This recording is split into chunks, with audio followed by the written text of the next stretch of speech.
Hello everybody and welcome back to Pharmajan Spectra. ये lecture part 5 है और ये लास्ट पार्ट है आपके class 10th history chapter number 1 का। इसके अंदर हम बात करेंगे विजुअलाइजिंग द नेशन और नेशनलिज्म और इम्पीरियलिज्म के बारे में। प्लीज़ रिमेंबर अभी तक हम यहाँ पे काफ़ी पार्ट ख़त्म कर चुके हैं इस चैप्टर का, ठीक है। तो अब हम स्टार्ट करते हैं with visualising the nation. During French revolution जो पॉलिटिकल वर्ड्स थे जस्टिस, लिबर्टी, इक्वालिटी, इन सबको क्या कर रहे थे ना, सिंबल्स के थ्रू रिप्रेजेंट कर रहे थे, ठीक है। जैसे आपने पढ़ा होगा अपनी क्लास 9th में भी कि लिबर्टी को किससे शो किया जा रहा था, लिबर्टी को शो कर रहे थे रेड कैप या ब्रोकन चेन्स के थ्रू। वैसे ही जस्टिस को किससे शो कर रहे थे, एक ब्लाइंड फोल्डेड वुमेन जिसके हाथों में वेइंग स्केल था, इससे रिप्रेजेंट कर रहे थे। अब इसका इम्पोर्टेंस, इसका महत्व क्या है?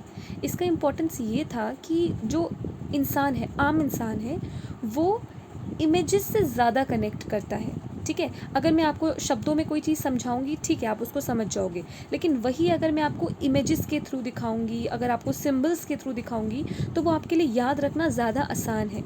जिस तरह से हम मूवीज़ देखते हैं, हमारे लिए वो है ना, हमें याद हो जाती हैं अच्छे से क्योंकि हमने उसके विजुअल्स देखे हैं। तो इसी तरीके से और जो हमारे सोसाइटी के इलिटरेट पीपल होते हैं, यानी कि जो पढ़े लिखे नहीं होते हैं, अब उनको मैं कुछ चीज़ लिख के दूंगी तो वो नहीं समझ पाएंगे, लेकिन अगर वही मैं उनको पिक्चर्स के थ्रू दिखाऊंगी तो वो ज़्यादा अच्छे से समझेंगे, ठीक है। तो इसीलिए सिंबल्स यूज़ किए जा रहे थे। अब 18th और 19th सेंचुरी में जो आर्टिस्ट थे उन्होंने एक तरीका ढूंढा क्या करने का, पर्सोनिफिकेशन और एलिगरी।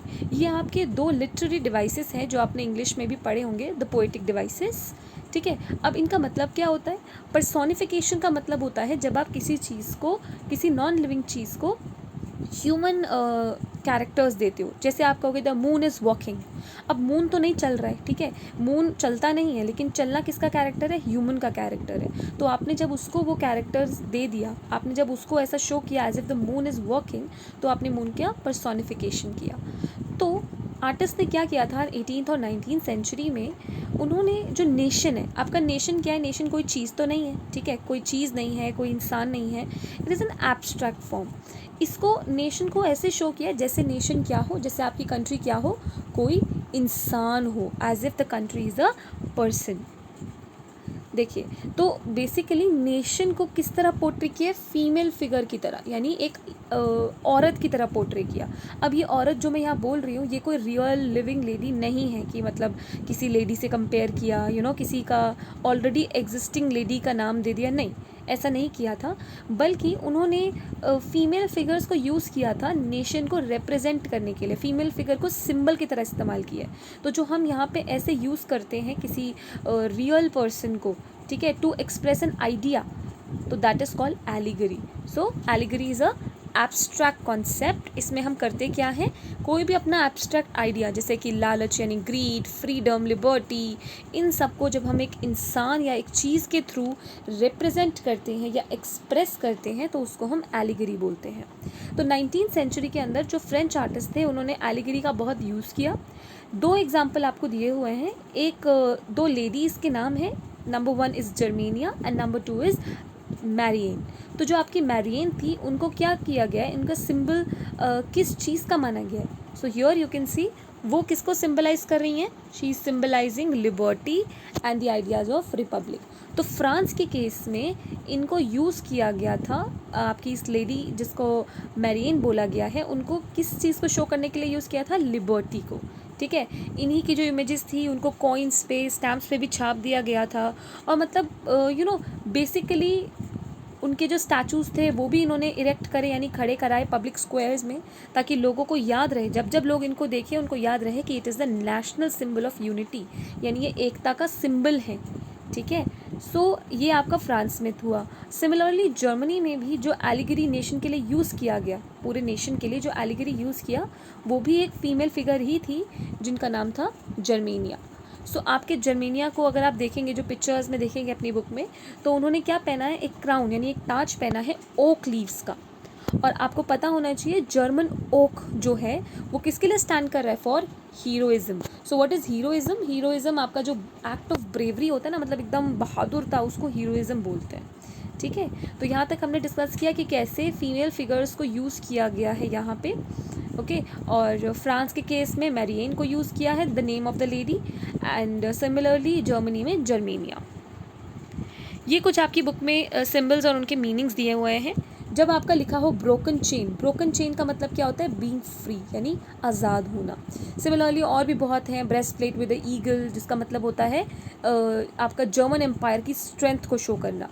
ओक लीव्स, अभी मैंने आपको बताया, हीरोइज्म के लिए स्टैंड करते हैं। स्वॉर्ड यानी तलवार आपकी रेडीनेस टू फाइट, यानी आप लड़ने के लिए तैयार हैं, इसको शो करता है। ठीक है, सिमिलरली आपका रेज ऑफ राइजिंग सन, यानी उगते सूरज की जो रेज किरणें हैं वो क्या शो कर रही हैं? Beginning of a new era, एक नए एरा की शुरुआत। Now we'll talk about nationalism and imperialism. ये बहुत इंपॉर्टेंट टॉपिक आप कंसिडर कर सकते हैं। देखिए, नेशनलिज्म की बात तो हमने थ्रू आउट सारे ही पार्ट्स में किए हैं। इससे पहले पार्ट 1, 2, 3, 4 जो भी थे उनमें भी ये वर्ड काफ़ी यूज़ हुआ है, नेशनलिज्म। सो नेशनलिज्म का मतलब अगर मैं आपको बहुत सिंपल वर्ड्स में बोलूँ तो होता है जब हम अपने नेशन को सबसे ऊपर रखते हैं। जैसे मेरा भारत महान, तो जब मैं चाहती हूँ, मैं अपने नेशन को बहुत प्यार करती हूँ, बहुत लगाव है मुझे उससे, मैं उसे टॉप पे रखती हूँ और मैं चाहती हूँ सब एक साथ एकजुट होके रहें, तो ये तो मेरे नेशनलिज्म की फीलिंग हो गई। ये हमने पहले भी पढ़ा है।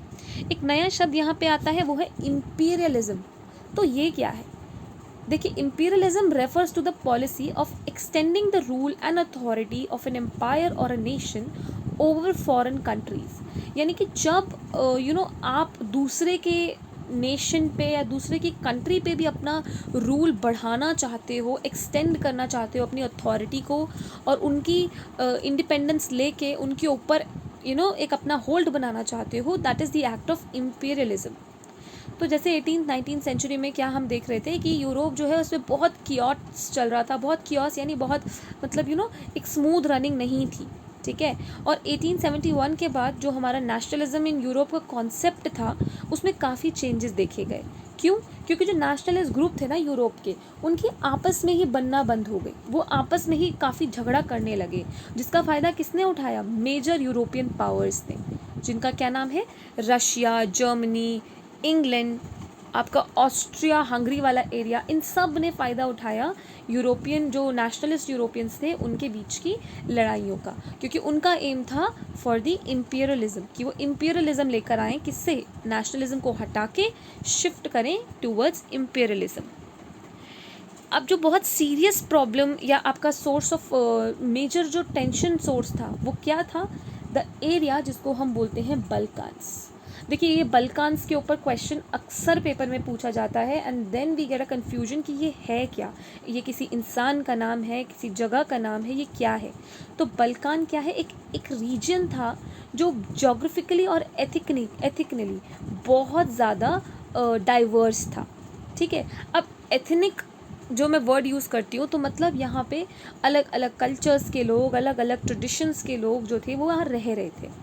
ठीक है, यानी बहुत वेरिएशन था, बहुत लोग जो है अलग अलग यहाँ पे रह रहे थे। और आज अगर हम देखें मॉडर्न डे में, तो ये बल्कान्स जो रीजन था ये किस किस कंट्री में ब्रेक डाउन हुआ है, मतलब कौन इस मॉडर्न डे कंप्राइज कर रहे हैं? रोमेनिया, बल्गेरिया, ठीक है, ग्रीस, मैसेडोनिया, आपके बहुत सारे जगहें हैं जो इसको today modern day Balkan region को कंप्राइज कर रही हैं।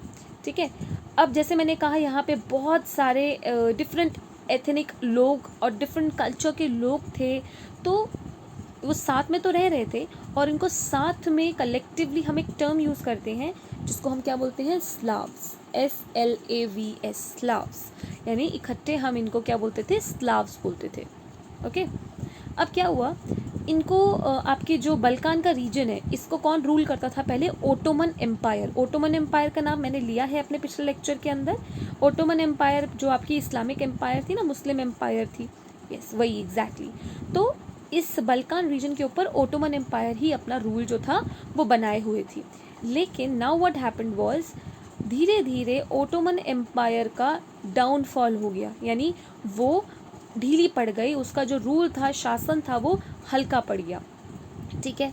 अब जो आप पे शासन कर रहा है, जब वही हल्का पड़ गया है तो उसी में डिस्टर्बेंसेस आ गई हैं, तो जो नेशन है वो अब एक साथ कैसे रहे, क्योंकि ऑलरेडी उसमें अलग अलग लोग थे, अलग अलग तरह के लोग थे, तो वो भी अब अलग अलग होने को तैयार बैठे हैं। ठीक है, देखो तो यूरोपियन पावर्स ने देख लिया था कि बल्कान रीजन जो है वहाँ पे बहुत डिस्टर्बेंस चल रही है।